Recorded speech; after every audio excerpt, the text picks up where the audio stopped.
All right, so we're diving into evictions in California today. And looking at this, it seems like you're dealing with some pretty intense cases as a tenant eviction attorney, especially with those forcible entry and detainer situations.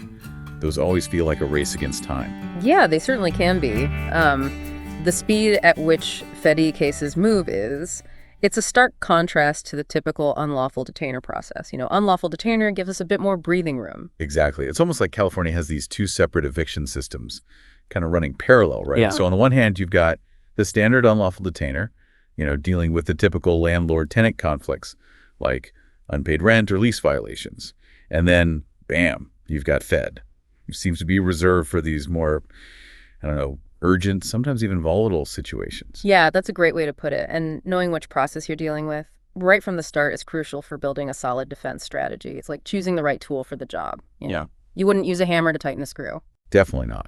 So let's start with what I'm sure you know like the back of your hand, unlawful detainer. For our listener who might not be as familiar, can you give us a quick rundown of what triggers this type of eviction?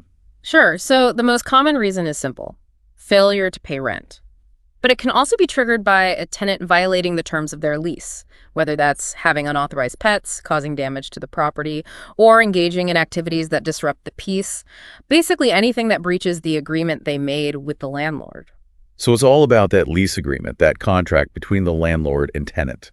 And it's interesting because even in situations where a tenant might have a legitimate reason for not paying rent, like a sudden job loss or a medical emergency, the landlord still has the right to file for eviction, right? That's right. California law is very specific about the landlord's right to reclaim the property, even if the tenant's circumstances are unfortunate.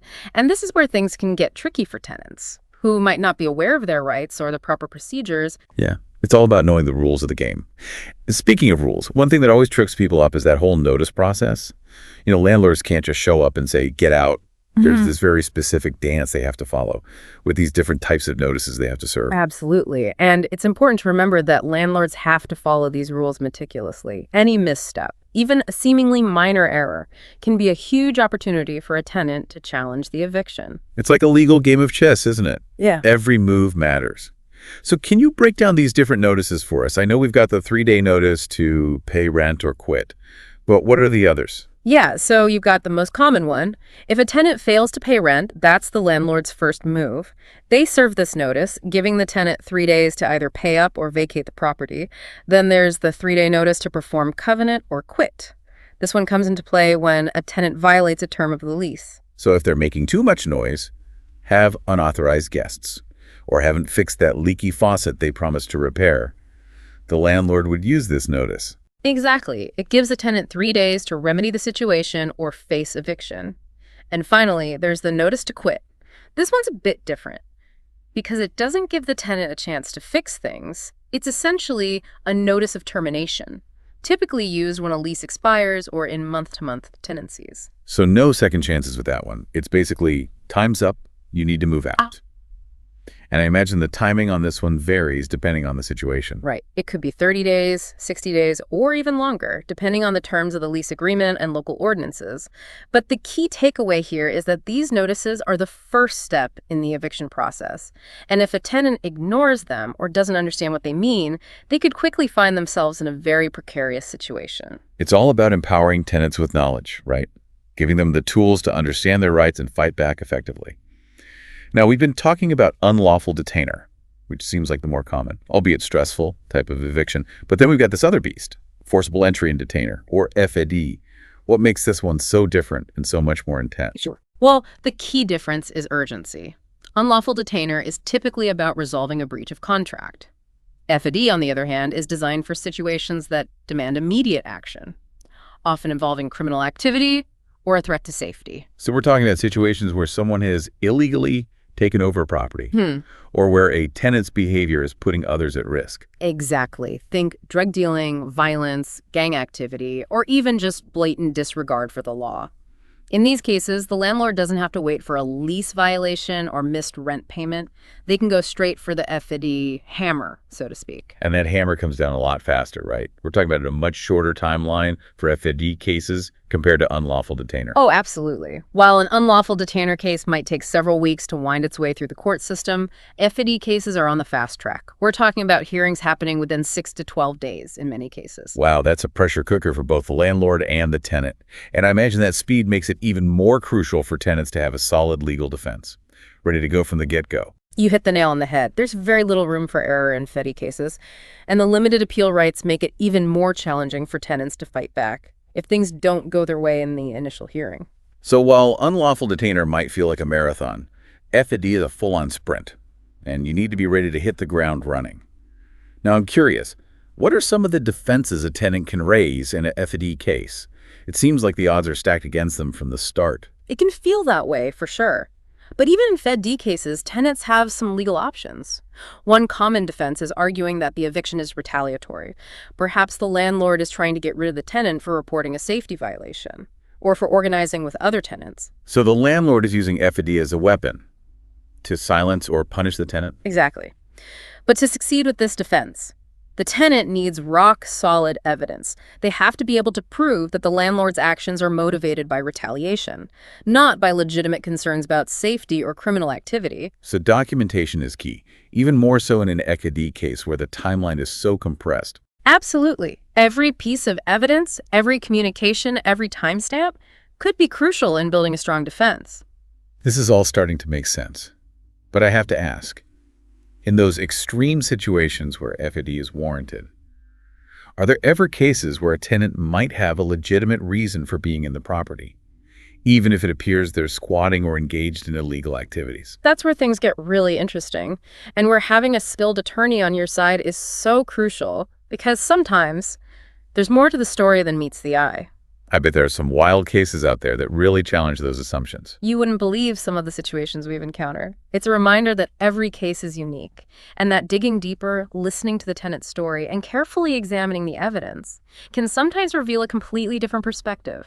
It sounds like you've seen it all when it comes to evictions. But let's shift gears for a moment and go back to those unlawful detainer cases. I know we touched on defenses earlier, but I'd love to unpack those a bit more. You mentioned improper notice as a common defense strategy. Can you give us some examples of how a landlord might slip up in that initial notice process? Oh, you'd be surprised how often seemingly small mistakes can derail an entire eviction case. One common error is failing to properly serve the notice. California law is very specific about how the notice must be delivered to the tenant. It can't just be, slipped under the door or left with a neighbor. So it's not like those movie scenes where they just tack it to the door with a thumbtack? Nope, not even close. The method of service has to comply with legal requirements, which often involves personal delivery or certified mail. And even if the landlord uses the correct method, they still need to make sure they're delivering it to the right person. That makes sense. You can't just serve anyone who happens to be at the property. It has to be the actual tenant named on the lease agreement. Exactly. And landlords need to pay close attention to the content of the notice itself. Any errors in the tenant's name, the address of the property, the amount of rent owed, or the deadlines for compliance can be grounds for a challenge. So it's not just about getting the notice to the right person. It's about making sure the notice itself is accurate and complete. Precisely. And even something as simple as a missing signature on the notice can give a tenant a legal leg to stand on. Landlords often use pre-printed forms, and sometimes they forget to sign them. It seems like a minor detail, but it can have a major impact on the case. So it's really about dotting your I's and crossing your T's when it comes to these notices. Any sloppiness on the landlord's part can give a tenant a fighting chance. Now, what about other defenses? I know we talked about uninhabitable premises as a potential defense. Can you give some examples of what would constitute an uninhabitable unit under California law? Sure. California has pretty strong tenant protection laws. When it comes to habitability, a landlord has a legal duty to provide a safe and livable environment for their tenants. That means the unit must be free from major health and safety hazards. So we're talking about things like mold, infestations, sewage backups, broken plumbing, lack of hot water, or a heating system that doesn't work. Exactly. Those are all serious issues that can significantly impact a tenant's health and well-being. And if a landlord fails to address these problems after being notified by the tenant can potentially use that as a defense against eviction, even if they're behind on rent. So even if a tenant owes rent, Yeah. if the living conditions are truly awful, they might still be able to avoid eviction. That's right. Of course, the tenant needs to be able to document the problems and demonstrate that they've made reasonable efforts to notify the landlord and give them a chance to make repairs. Again, documentation is king. Photos, videos, written communications, maintenance requests, anything that can back up the tenant's claim. Exactly. And it's important to remember that the issue has to be substantial. A minor inconvenience or a cosmetic issue probably won't cut it. We're talking about problems that truly render the unit unfit for human habitation. Now, what about discrimination and retaliation? Those seem like more complex defenses to prove. What are some red flags tenants should look out for? That might suggest they're being unfairly targeted by their landlord. This is where things get a bit more nuanced. Proving discrimination or retaliation often involves looking for patterns of behavior and connecting the dots. For example, if a tenant has a disability and requests a reasonable accommodation, and the landlord suddenly becomes hostile or starts trying to evict them, that could be a sign of discrimination. So the timing of the landlord's actions is important. Absolutely. If a tenant complains about a safety violation or organizes with other tenants to demand repairs, and then shortly after receives an eviction notice, that raises suspicion of retaliation. It's all about context, isn't it? Trying to determine if the landlord's actions are motivated by legitimate reasons or by a desire to punish or get rid of a tenant for exercising their rights. Exactly. And it's not always easy to prove. It often comes down to gathering evidence, building a timeline of events, and demonstrating a clear link between the tenant's protected status or their actions and the landlord's behavior. So if a tenant suspects they're being discriminated against or retaliated against, what are some steps they can take to protect themselves? First and foremost, document everything. Keep records of all communications with the landlord, including emails, text messages, voicemails, and written notices. Take photos or videos of any problems in the unit, or any instances of harassment or intimidation. It's like building a legal fortress, brick by brick. That's a great analogy. The more evidence you have, the stronger your case will be. And of course, seeking legal advice from an experienced tenant rights attorney is crucial. Because an attorney can help tenants navigate those complex legal waters and determine the best course of action. Exactly. An attorney can help you understand your rights, gather evidence, build a compelling case, and represent you effectively in court. Now, we've talked about defenses in unlawful detainer cases, but I'm curious, how do things play out differently in an FAD situation? Are any of those same defenses applicable? Well, the unfortunate reality is that FAD cases are much tougher for tenants to fight. The expedited nature of the process, the limited appeal rights, and the higher burden of proof all make it an uphill battle. So while tenants have several options in a standard unlawful detainer case, they're facing a much more challenging legal landscape in a FAD situation. That's right. But it's not completely hopeless. Even in FAD cases, tenants can still raise certain defenses. For example, they can argue that the landlord didn't have sufficient grounds to file for FAD, or that the landlord failed to follow the proper procedures for serving the notice. So those technicalities we talked about earlier can still come into play, even in a fast-moving FAD case. Absolutely. And as with unlawful detainer, proving retaliation can also be a viable defense in an FE case. If the tenant can demonstrate that the landlord is using FED as a way to punish them for exercising their rights, that could potentially get the case dismissed. So even in those high-pressure FED situations, there's still room for strategic legal maneuvering. There always is. It's just a matter of knowing the rules of the game, anticipating the landlord's moves, and being prepared to respond quickly and effectively. It sounds like being a tenant eviction attorney is a bit like being a legal ninja. You need to be quick, agile, and ready to strike at a moment's notice.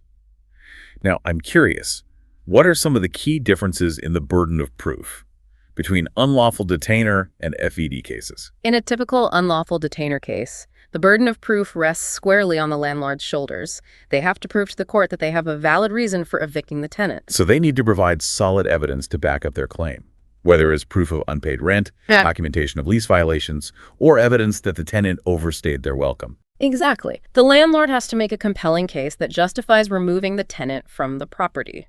But in an FAD case, the burden of proof can shift depending on the circumstances. Okay, so how does that work? Can you give us an example? Sure. Let's say a landlord files for FAD based on allegations of illegal drug activity in the unit. In this case, the landlord would need to present evidence to support their claim. such as police reports, witness statements, or even evidence of drug paraphernalia found on the property. So they have to back up their claims with some concrete proof. Absolutely. But the tenant can then challenge that evidence and present their own side of the story. They might argue that they were unaware of the illegal activity, or that they took reasonable steps to prevent it. So it becomes a bit of a legal tug-of-war, with both sides trying to persuade the court that their version of events is the truth. Exactly. And in some cases, the burden of proof can even fall on the tenant to prove their innocence. Wow, that seems like a pretty high bar to clear. It can be. For example, if a landlord claims the tenant is a squatter who never had any legal right to be on the property, the burden might fall on the tenant to prove that they had a valid lease agreement or some other form of legal occupancy. So it's crucial for tenants facing eviction to understand those nuances of burden of proof and to be prepared to present a strong defense if they want to avoid eviction. You're right. It's a reminder that even though FAD cases move quickly, they can involve complex legal issues and require careful strategic planning. It sounds like being able to analyze the specific facts of each case and determine where the burden of proof lies is a key skill for any tenant eviction attorney. It's absolutely essential. Knowing who needs to prove what and how to prove it can make all the difference in the outcome of the case. This has been incredibly insightful. I'm starting to see just how much strategy is involved in navigating these eviction cases, whether it's unlawful detainer or evictee. But before we move on, I have one more question about defenses. You mentioned that landlords need to follow the proper procedures for serving notices, even in FAD cases. But what if they make a minor mistake? Does that automatically mean the eviction is invalid? Not necessarily. That's where the legal concept of substantial compliance comes in. It basically acknowledges that while landlords have to follow the rules, a minor technical error in the notice, as long as it didn't prejudice the tenant's rights, might not be enough to get the case dismissed. So if the notice has a typo or a formatting error, but the tenant still clearly understood the reason for the eviction and the actions required of them, the court might rule that the landlord substantially complied with the law. That's right. The court will look at whether the error was significant enough to actually harm the tenant's ability to understand and respond to the notice. So it's not just about finding any error. It's about finding an error that truly mattered in the context of the case. Exactly. And this is another area where having an experienced attorney on your side can make a huge difference. A skilled lawyer can argue effectively on your behalf, whether you're the tenant claiming the notice was fatally flawed, or the landlord arguing that you substantially complied despite a minor error. It sounds like a bit of a legal tightrope walk. You could say that. It's a reminder that even though eviction law might seem straightforward on the surface, there are often layers of complexity and nuance that can significantly impact the outcome of a case. And that brings us back to that critical point. Knowledge is power. The more you understand about these intricate legal processes, the better equipped you'll be to fight for your client's rights. Couldn't have said it better myself. Whether you're dealing with unlawful detainer or the fast-paced world of FWD, having a deep understanding of the law, the procedures, and the potential defenses is crucial for any tenant eviction attorney. This has been an incredible deep dive into the world of evictions in California. We've covered so much ground, from the basic differences between unlawful detainer and FAD, to the nuances of defenses and the burden of proof. I feel like I've gained a whole new appreciation for the complexities of this area of law. It's definitely a challenging but rewarding field, and it's one where having a passionate advocate on the tenant side can make all the difference. It really is about being that shield for tenants, especially in a system that can feel stacked against them. And it makes me think about those crucial resources we touched on earlier. You mentioned legal aid organizations as a lifeline for tenants who might not be able to afford a private attorney.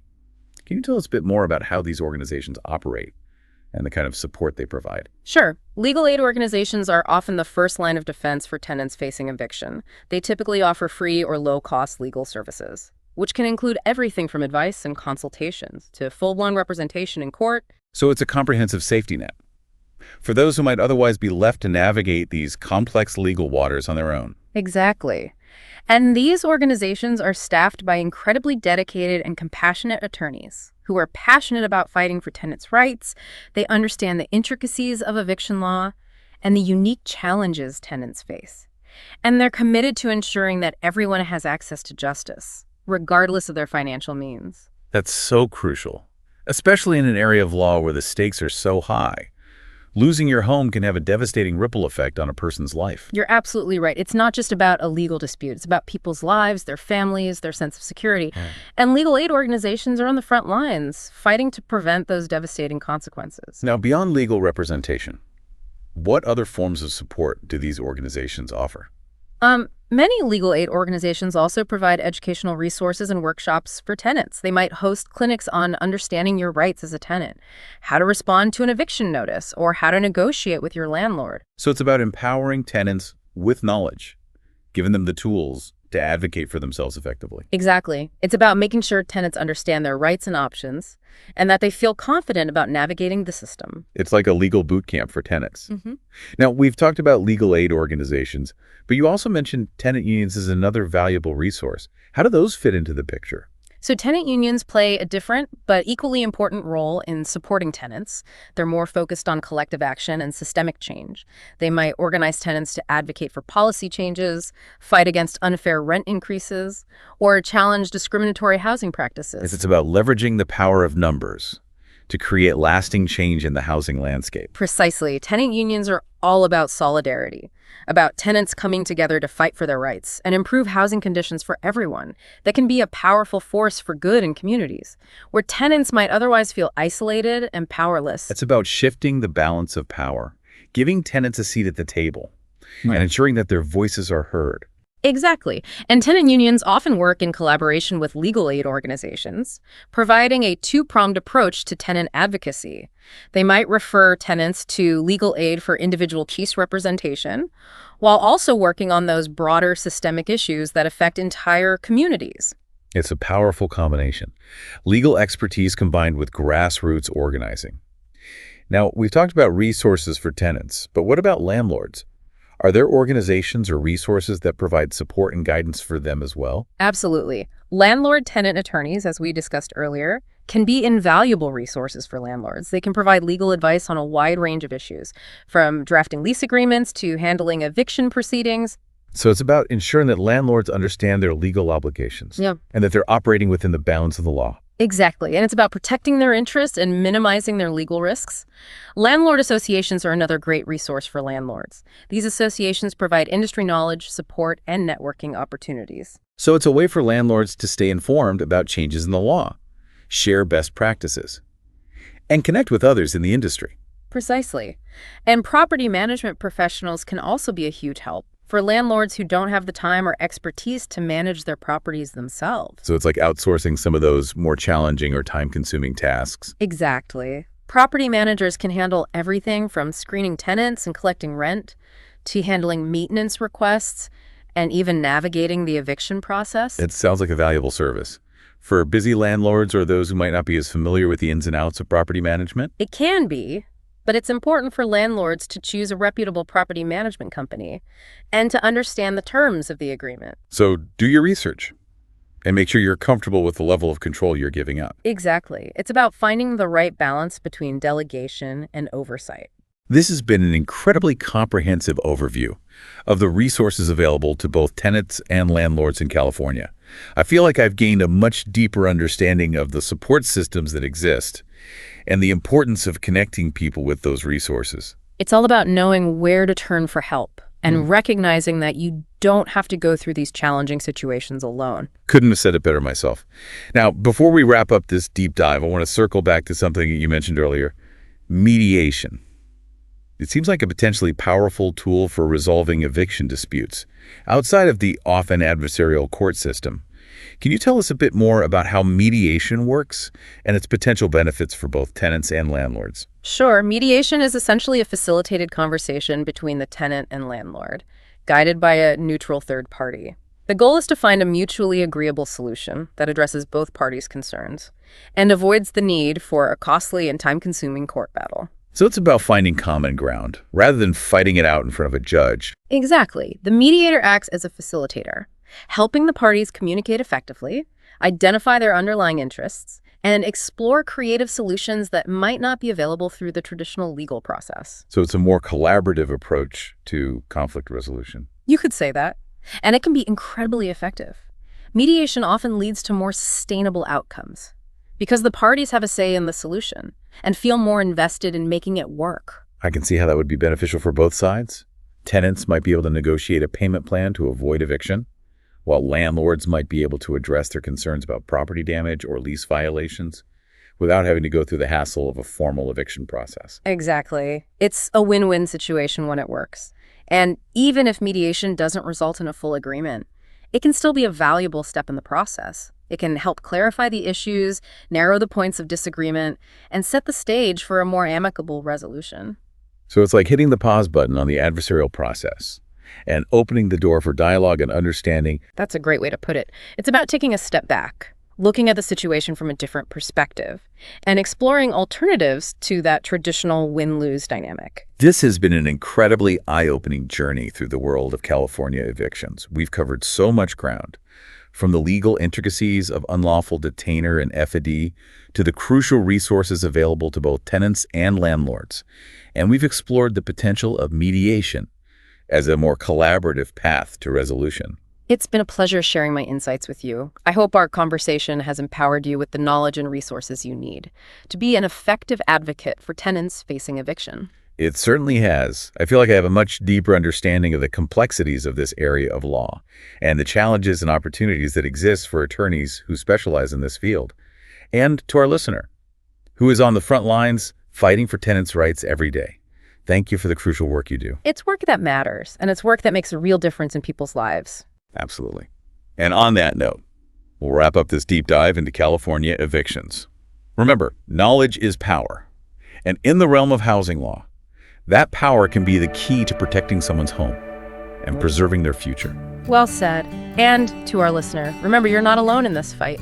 There are resources available, there are people who care, and there's hope for a more just and equitable housing system for everyone. Until next time, stay informed, stay engaged, and keep fighting the good fight. Call now 714-442-9741. Thank you.